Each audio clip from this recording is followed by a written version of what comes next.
ይቅርታ።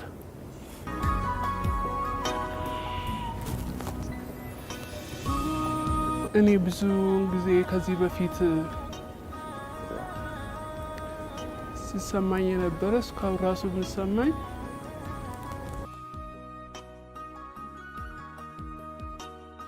ተስፋ ብዙ ጊዜ ተስፋ ቆርጬ አውቃለሁ። ለምን ተስፋ የሚያስቆርጥ በዚህ ምድር አለ። አንዳንድ ነገሮችን ስታጣ እንደዚህ ሲከፋክ ሲሳፈር ምናምን እንዴ አንቺ በታክሲ ትሄጃለሽ እንደ መኪና አልተገዛለሽም እንዴት ወሽ ቤት ተሰጣችሁ ኮንዶሚኒየም ተሰጣችሁ ምናምን ብሎ ይላሉና እኔ በግሌ ምንም ያገኘሁት ነገር የለም። ግን የምትበልጠኝ አይመስለኝም። እንደዚሁ ሳይት የምትበልጥሽ ራሱ እኮ አይመስልም ምናምን ይላሉ ሰዎች። እንግዲህ እስቲ ለማንኛውም ተገናኝተን ደግሞ ጎን ለጎን ብንታይና ብንለካ ጥሩ ነው። እግዚአብሔር ፍቃድ ከሆነ ዘንድሮ ለማግባት ወስኜዋለሁ። ረጅም ነው በርግጥ። ስለ አመሉ ስለ ጸባዩ እንግዲህ ይሄ ነው ብዬ መገመት አልችልም። ወድጄዋለሁ። እግዚአብሔር ፍቃድ ከሆነ ዘንድሮ ለማግባት ወስኜዋለሁ። ታያላችሁ ብዬ ነው የማስበውና ዘንድሮ እቅዴ ውስጥ አለ። የኔነሽ አራርሶ ይባላል። በቁመት በኢትዮጵያ በቁመት አንደኛዋ ሴት ነኝ እና የጠፋሽ ስትሉኝ ነበረ። መንገድ ላይም ስታዩኝ ደወላችሁ ስጠይቁኝ ነበረ። በዜና ጆከርስ ዛሬ መጥቻለሁ። ይኸው እንግዲህ በዚህ ላይ ያላችሁን ኮሜንትም ልጽፉልኝ ትችላላችሁ። ይሄው እናንተ ስለቀረብኩ እኔም ደግሞ በጣም ደስ ብሎኛል። ሚዲያ ላይ የጠፋሁት እንግዲህ እኔ መንፈሳዊ ትምህርትም እየተማርኩኝ ነው እና በመንፈሳዊ ሕይወቴም ትንሽ የራሴንም ማዳመጥ ስለፈለግኩኝ ደግሞ ብዙ ሰው ሚዲያ ላይ ሰው ስቀርብ ለጥቅም ብቻ የሚሄድ ወይ ደግሞ ብር ለማግኘት ለእውቅና ምናምን እንደዛ ብሎ ስለምጠይቁኝ ስንት አገኘሽው ብዙ ተጠቅመሻል ምናምን ብሎ ስለምጠይቁኝ እኔም በሚዲያ ምንም ያገኘሁት ነገር የለምና ያገኘሁት እውቅና ነው። እሱ ጥቅም አይደለም ማለት ሳይሆን በእርግጥ እውቅና ሰጥተውኛል፣ ግን በገንዘብ ምንም ስላላገኘሁት ሰው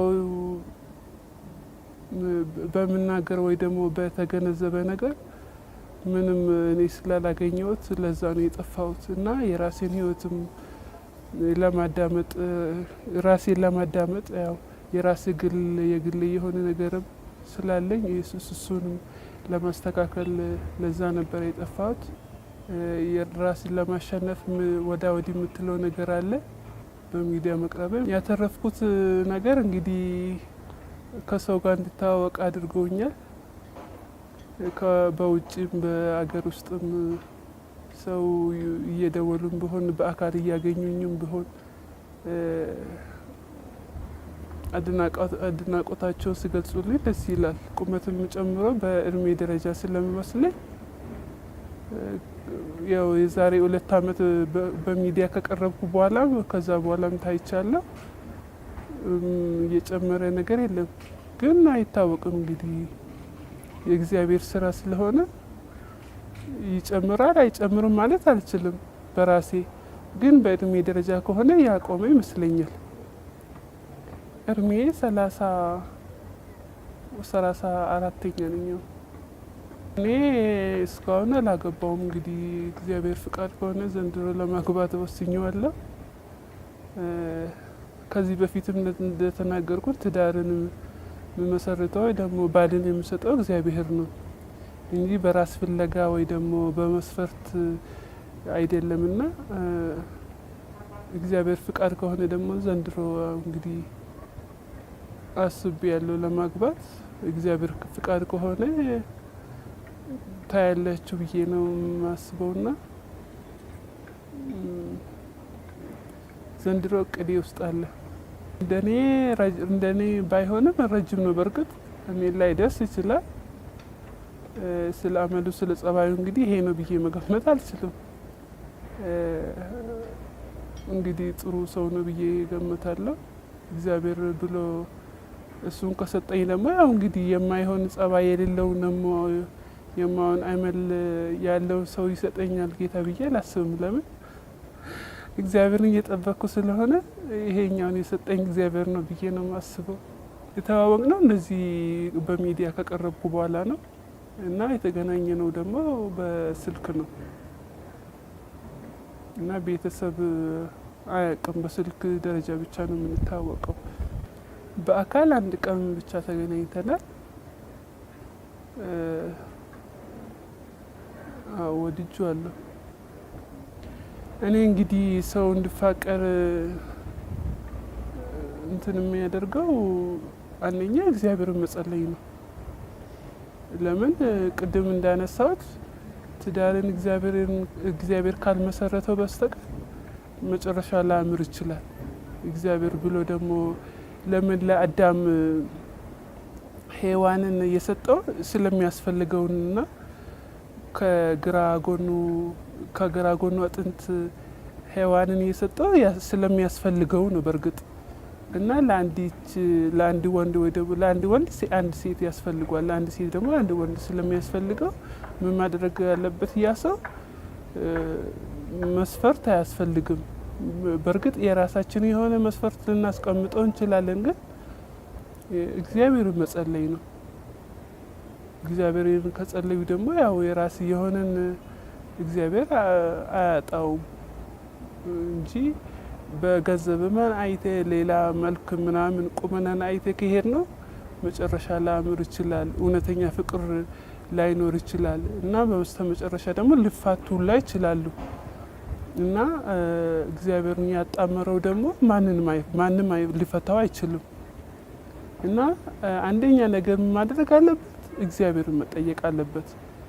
በእርግጥ ከመንገድ ላይ አግኝተ ልታገባው ትችላለህ፣ ግን ጥሩ ስለማይሆን የኔ የሆነው ማናት፣ የኔ የሆነችው አዳም የቷ ናት፣ የቱ ነው የኔ የሆነው ሔዋን የቷ ናት ብለህ እግዚአብሔርን ጠይቀ እሱ ደግሞ ይሰጣል። እኔ እንደዛ ነው የማስበው። ለምን ከዚህ በፊት ስጸልይ የነበረው የራስ የሆነ በቃ እንደዚህ ቢሆንልኝ ብዬ ስገምተው ነበረ። አንደኛ ነገር እግዚአብሔርን የሚፈራ ሰውን የሚያከብር ቢሆን ነበር እንደዛ ብለው እና በዛ መሰረት ደግሞ እግዚአብሔር ይሄኛው የሰጠኝ በዛ መሰረት ነው ብዬ ነው እንግዲህ ተስፋ የማደርገው። መጨረሻውም ደግሞ ያው እንግዲህ እግዚአብሔር ያሳምርልን። ወደ አንድ አመት ይሆነናል።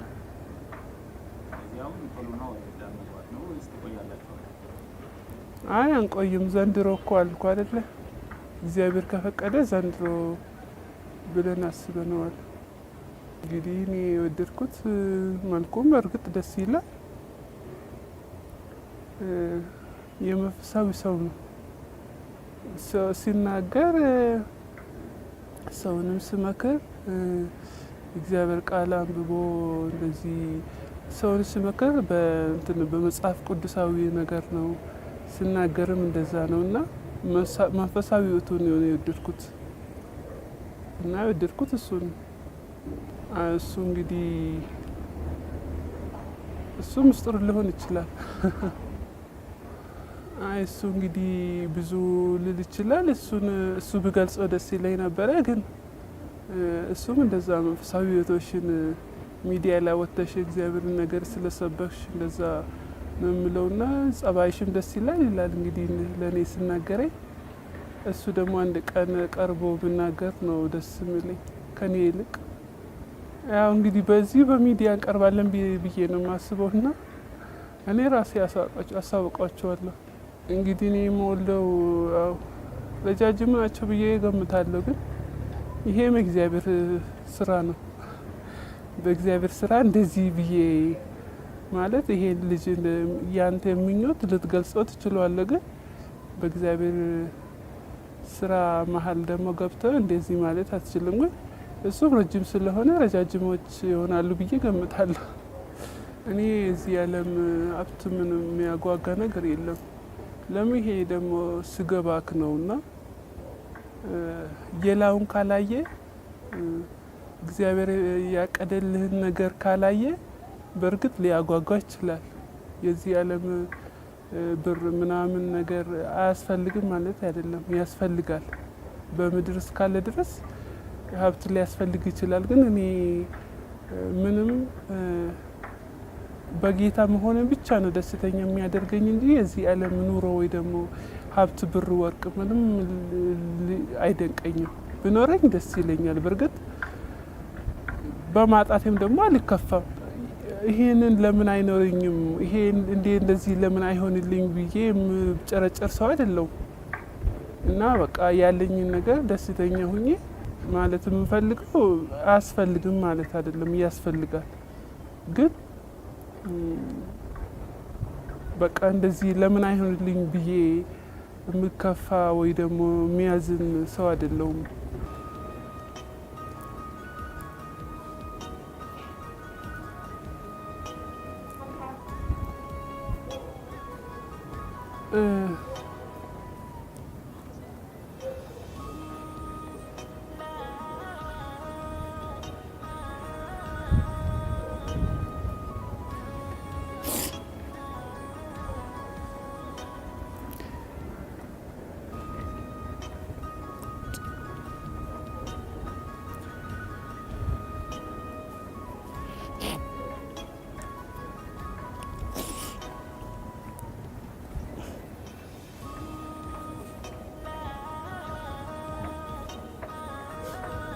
ይቅርታ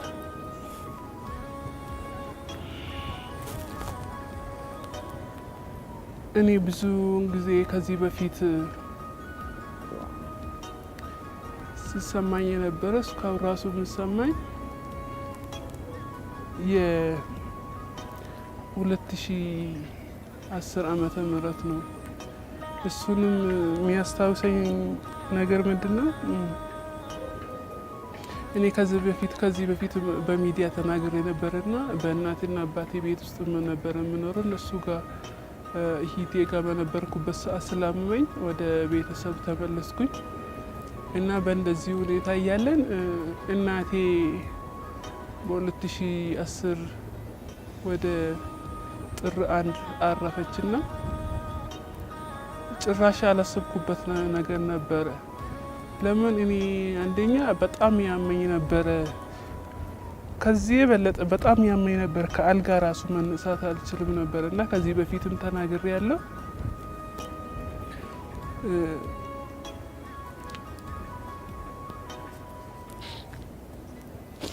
እሷ ያረፈችበት ሰሞን በቃ በጣም እስካሁን ራሱ በጣም ከውስጤ ያልወጣ ነገር ነው።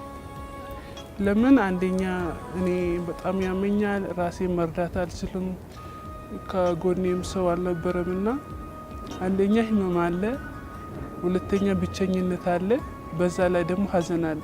ሀዘኑም ደግሞ በጣም የከፋ ነው። እናቴን በጣም ወዳት ነበርና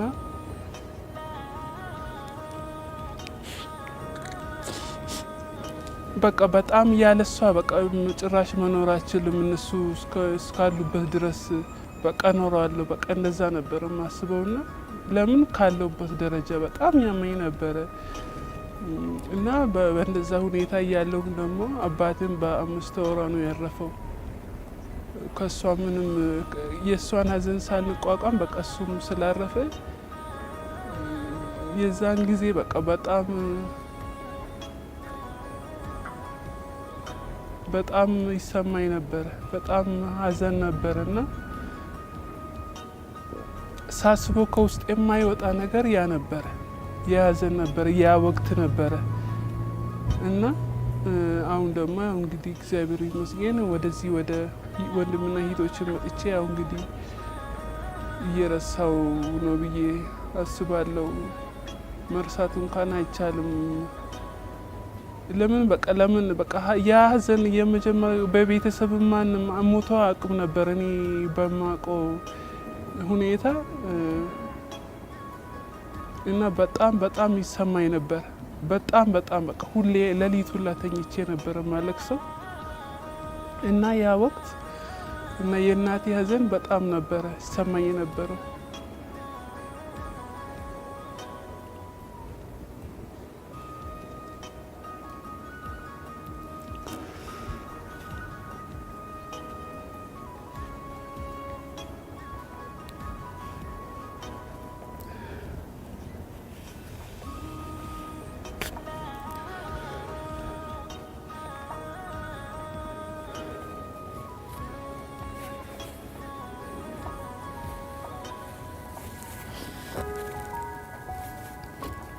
በጣም ይቅርታ።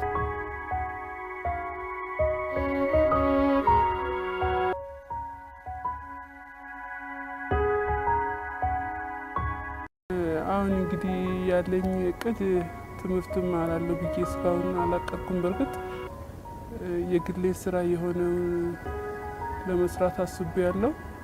ግን ደግሞ መንፈሳዊ ትምህርት አምና ጀምሬ አሁንም እስካሁን እየተማርኩ ስለሆነ ከሱ ትምህርት ደግሞ ጎን ለጎን የራሴን የሆነ ስራ ለመጀመር ወስኜዋለሁ። ብማር ማለት እንደ እቅድ አላያስኩም እንጂ ብማር ጥሩ ነው። መማር አይከፋም። ተስፋ ብዙ ጊዜ ተስፋ ቆርጬ አውቃለሁ። ለምን ተስፋ የሚያስቆርጥ በዚህ ምድር አለ። አንዳንድ ነገሮችን ስታጣ እንደዚህ ሲከፋክ በቃ ይሄ ሰው እንደዚህ ሰው የራስ የሆነ ሰው ስታጣ ምናምን እንደዚህ ይከፋል። እና በዚህ ቁመቴ ደረጃ ራሱ እንደዚህ በትራንስፖርት ሲቸገር በልብስ ምናምን ሲቸገር ባልተፈጠርኩ ብዬ ነበረ ከዚህ በፊት ስማረር የነበረውና አሁን ግን ደስ ይለኛል።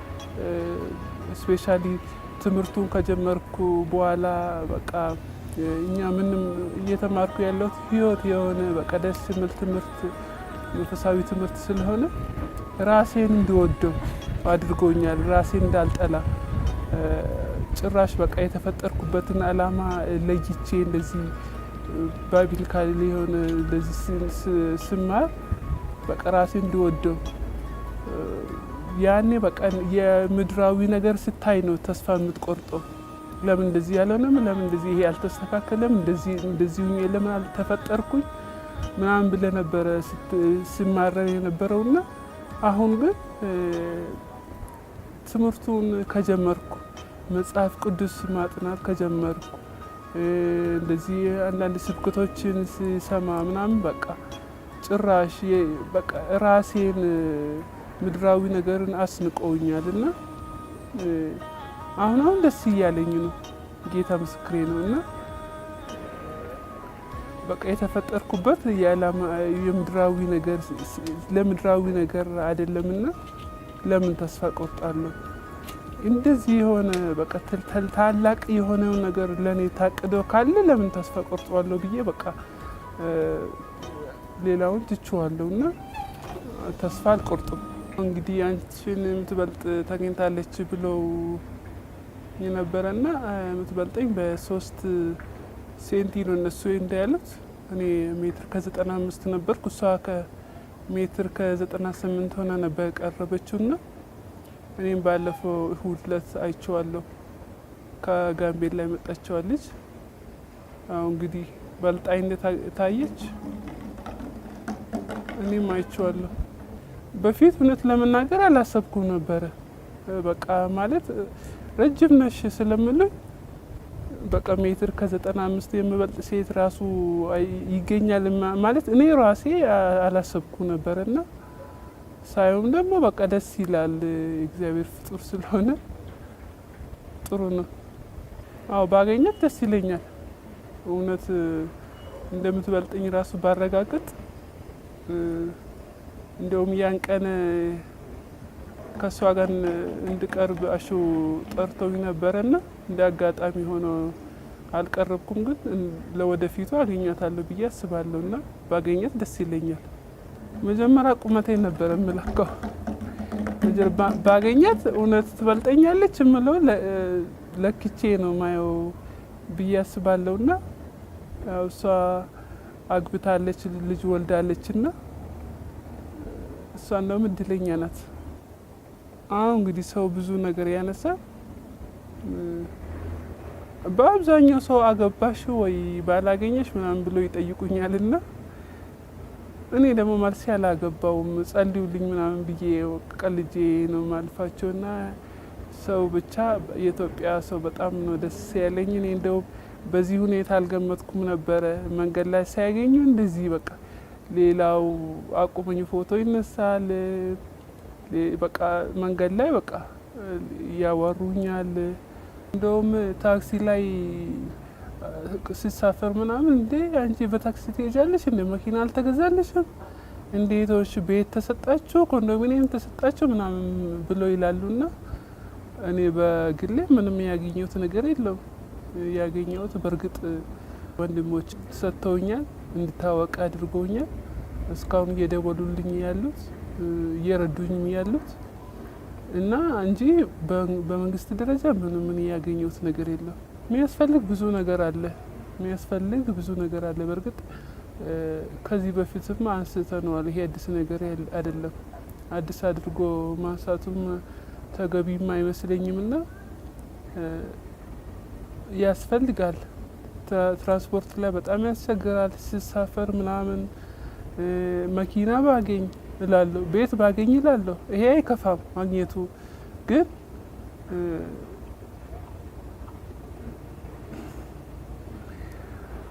ይህ ምኞት ብቻ እንዳይሆን ወይ ደግሞ በቃ ብቻ መለመን ብቻ እንዳይሆን እንጂ የሚያስፈልገው ነገር የለም። በእርግጥ ያስፈልገኛል። እኔ የኢትዮጵያ ዜጋም ነኝ። በኢትዮጵያ ዜግነት ብሰጠኝ በዚሁ ነው ደስ የሚለኝ እንጂ የሰው ዜግነትን አልፈልግም።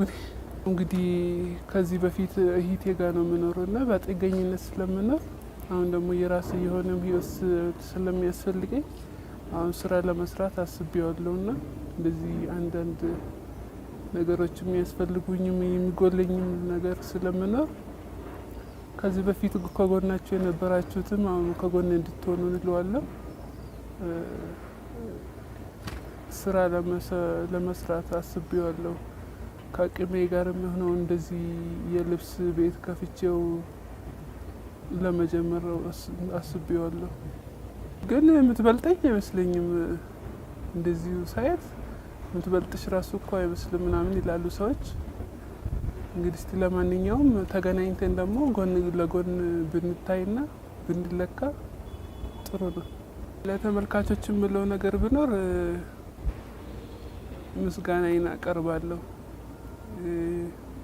ቅድም እንዳልኩኝ በምክርም እንደዚህ በገንዘብም አስተያየት የሰጣችሁኝ ከጎኔ ለነበራችሁ ከሀገር ውስጥና ከሀገር ውጭ እግዚአብሔር ባርካችሁ፣ ብድራታችሁን ጌታ ይክፈልላችሁ እና በጣም ነው የማመሰግነው። በወንድምነት ደረጃ በጣም ቀርባችሁኝ ለመከራችሁ በጣም በጣም በጣም ተባረኩ